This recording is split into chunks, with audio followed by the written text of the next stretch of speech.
డయాబెటిస్తో బాధపడుతున్నారా? అయితే be better వారి డయాబెటిక్ కేర్ని వాడండి. మీ డయాబెటిస్ని కంట్రోల్లో ఉంచుకోండి.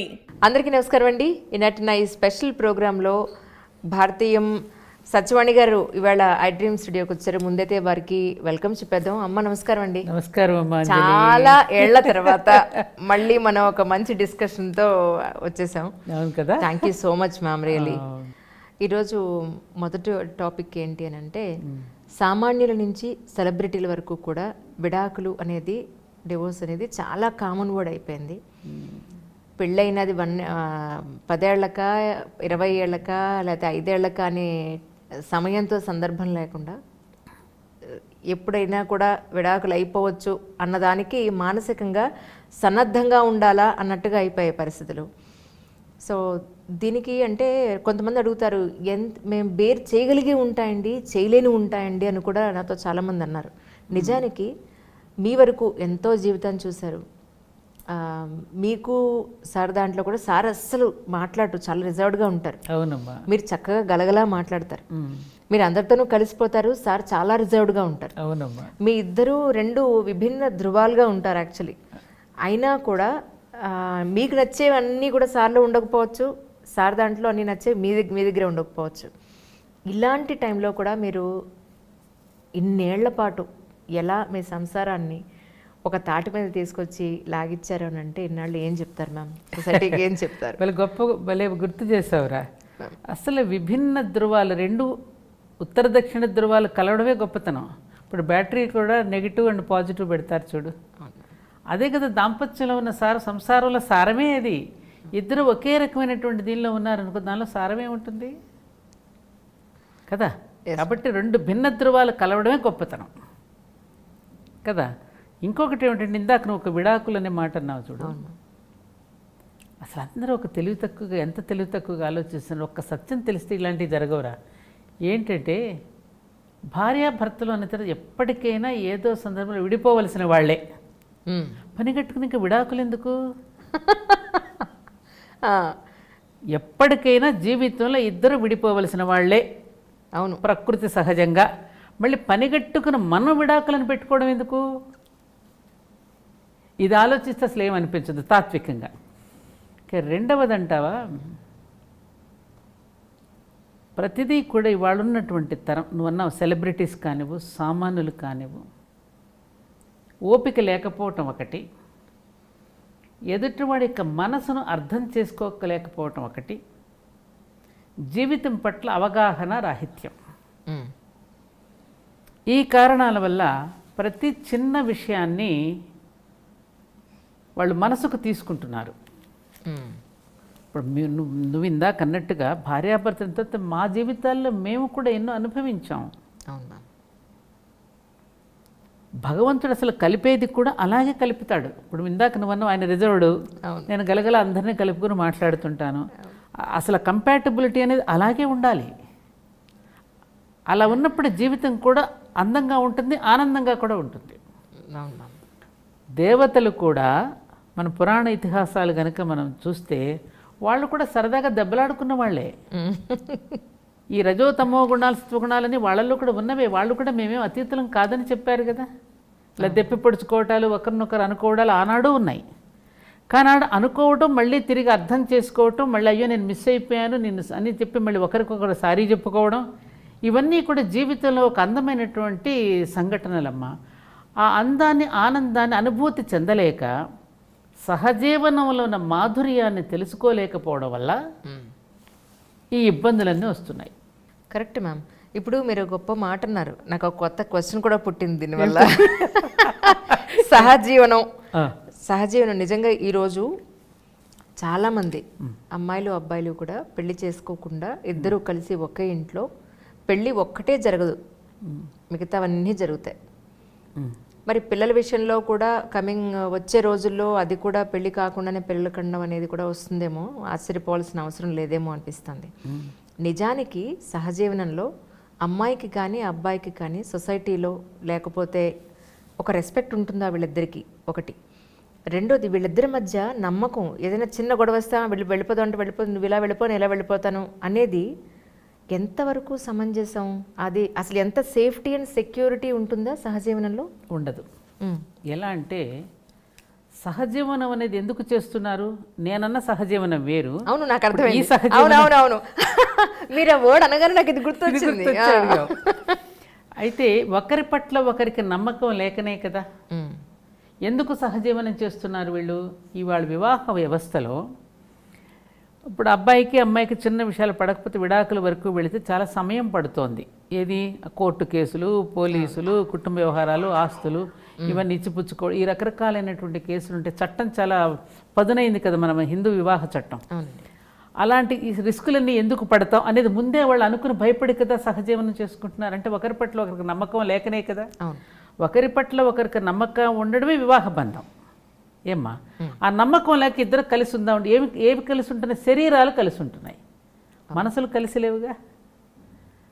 మన భారతీయ జీవన విధానానికి పాశ్చాత్య జీవన విధానానికి చాలా అస్థిమసకాంతరం తేడా ఉంది. అవును, కరెక్ట్. రెండు జీవితాల కలయిక ఇది, శరీరాల కలయిక అది. తేడా ఉందిగా. అవునమ్మా. కాబట్టి శరీరాల కలయిక కాస్త పని అయిపోయిన తర్వాత ఇంకేముంటుంది వాళ్ళకి? ఇప్పుడు నువ్వు అన్నావు పిల్లలు అన్నావు, రక్షణ ఇది. రేపు వీళ్ళిద్దరు కూడా పూర్తిగా జీవితాంతం కలిసి ఉంటారని నమ్మకం. ఆ నమ్మకం ఏమిటి? అసలు వివాహమే చేసుకుంటారు. అవును, ఆ నమ్మకం వీళ్ళకి లేదు కదా. నిరంతరం భయంతోనో ఇంకొకరి మీద ఒకరికి దీంతోనే బ్రతుకుతూ ఉంటారుగా. వాళ్ళ అవసరాలు మాత్రం తీర్చుకోవడానికి కలిసి ఉన్నారు అంతే.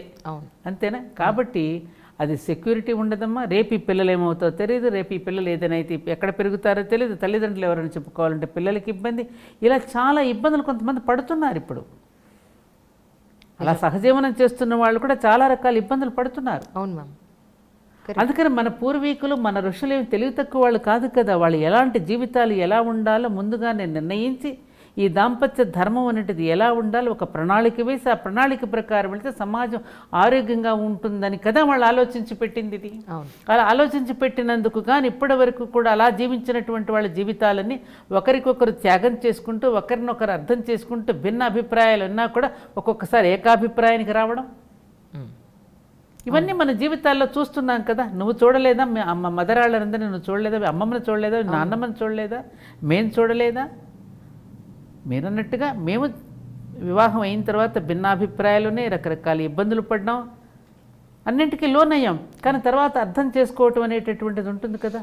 స్థిరపడిన తర్వాత ఒకటి ఎర్రవాగంటారు చూడు. మనకి గురుగారు ఒక చక్కని ఎగ్జాంపుల్ చెప్పారు. వివాహమైన కొత్తలో దాంపత్యులు ఎర్రవాగు లాంటి స్థితిలో ఉంటారట. వర్షాకాలంలో నీరు బురద కలిసిపోయి ఎర్రగా ఉంటుంది. కాస్త టైం తగిన కొద్దికి మట్టంతా కిందకి సెట్ అయిపోయి నీళ్లు మాత్రం తేటగా కనపడుతుంటాయి. ఆ ఓపిక ఉంటే ఆ తర్వాత అదంతా మనకి కనిపిస్తుంది. కానీ ఆ ఓపిక లేదుగా. 3 నాళ్ళ ముచ్చట్లోనే విడిపోతున్నారు కదమ్మా ఇప్పుడు. అవునా? కాబట్టి ఇది ఆరోగ్యకరమైనటువంటి విషయం ఎప్పటికీ కాదమ్మా. ఇవాళ పాశ్చాత్య దేశాల వాళ్ళ మన భారతీయ దాంపత్య జీవనాన్ని అడాప్ట్ చేసుకోవాలని, ఆ ప్రకారం జీవించాలని వాళ్ళు ఉవ్విళ్ళూరుతూ ఇలా స్థిరపడుతున్నారు వాళ్ళు.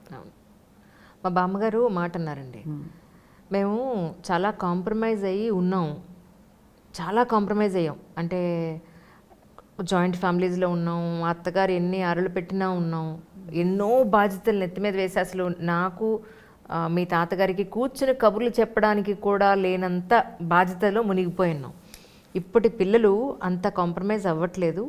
నాకు ఇది కావాలి, నేను ఇలా ఉంటేనే నాకు కుదురుతుంది, లేకపోతే కుదరదు అన్నట్టుగా ఉండడం వల్లే సమస్యలు వస్తున్నాయేమో. కొంత స్వార్థం వదులుకోవాల్సి ఉంటుంది ఫ్యామిలీ అనేటప్పటికీ అని అంటున్నారు. నిజంగానా? అంటే ప్రతి మ్యారేజ్లో కూడా కాంప్రమైజ్ అనేది ఎంత స్థాయి వరకు మనం కాంప్రమైజ్ అవ్వచ్చు అంటారు? మనకి శాస్త్రం కూడా కాంప్రమైజ్ అయిపోమని చెప్పలా, రెగ్యులరైజ్ చేశారు దాన్ని. ఏమైంది? సర్దుకుపోమని చెప్పడం కాకుండా సరిదిద్దుకోమని చెప్పింది. రైట్. భర్త ఎన్ని ఇబ్బందులు పెడుతున్నా, అత్తగారు ఎన్ని ఇబ్బందులు పెడుతున్నా, బంధువులు కానీ ఆడపడుచు కానీ ఎవరు ఏమన్నా కూడా నిన్ను సర్దుకుపోమ్మని చెప్పి దాంట్లో నేను అణిగిపోమ్మని ఇప్పుడు మనకు శాస్త్రము చెప్పలేదు. మన పూర్వజులు కూడా అలా బ్రతకలేదు కూడా. ఎక్కడికక్కడ దాన్ని దేనితో సరిదిద్దారు? వాళ్ళ ప్రవర్తన చేత. రైట్. వాళ్ళలో ఒక పరివర్తన తీసుకుని వచ్చారు. ఆ పరివర్తన తీసుకురాగలిగినటువంటి శక్తి కేవలం స్త్రీకి మాత్రమే భగవంతుడు ఏర్పాటు చేశాడు. ఇది మాత్రం అందరూ తెలుసుకోవాల్సిన విషయం.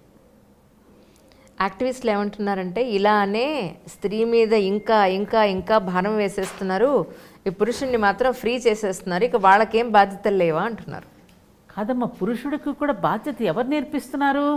మళ్ళీ అక్కడ కూడా స్త్రీయేగా తప్పు చేస్తోంది అంజలి. ఆ పురుషుడిని కంటున్నది ఎవరు? అవును.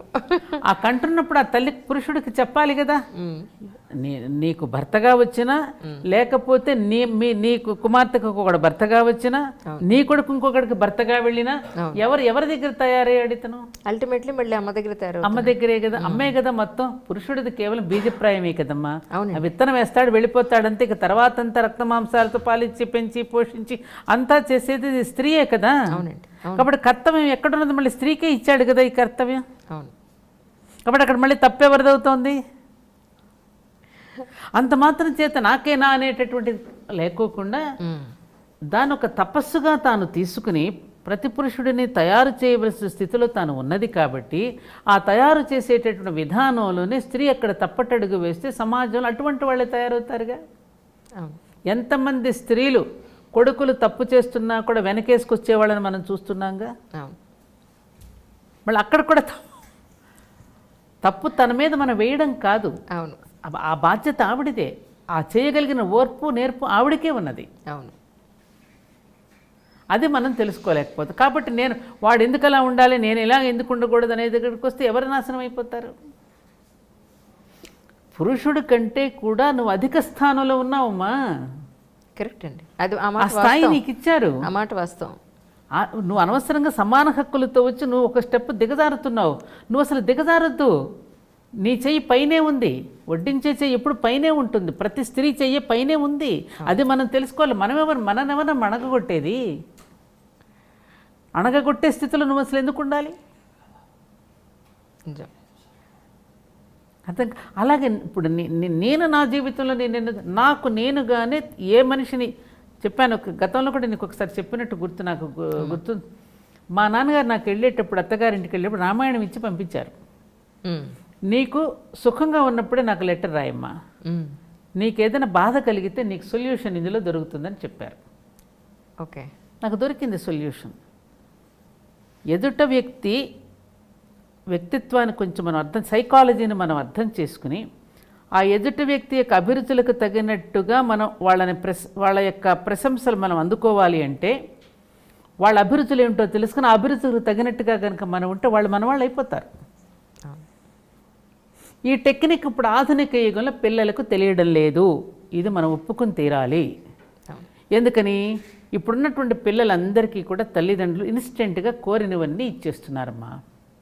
వాళ్ళకి ఏం కావాలో కూడా వాళ్ళకి తెలియని స్థితిలో పెరుగుతున్నారు. అన్నీ అందుబాటులోనే ఉంటున్నాయి. చక్కగా ఆన్లైన్లో బుక్ చేసేసుకుంటున్నారు.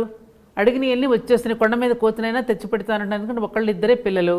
అందుకని వాళ్ళకి ఏం కావాలో తెలియదు, జీవితపు విలువలు తెలియదు, కష్టం అంటే ఏమిటో తెలియదు, దుఃఖం అంటే ఏమిటో తెలియదు, కష్టపడడంలో ఆనందం అంటే ఏంటో తెలియదు. సొంతగా సంపాదించుకుంటూ ఉన్నప్పుడు వచ్చేటటువంటి ఆనందం ఎవరో సంపాదించి పెట్టిన డబ్బులతో మనం ఎంజాయ్ చేయడంలో మనకు థ్రిల్ ఉంటుందా? అవునండి, ఉండదు కదా.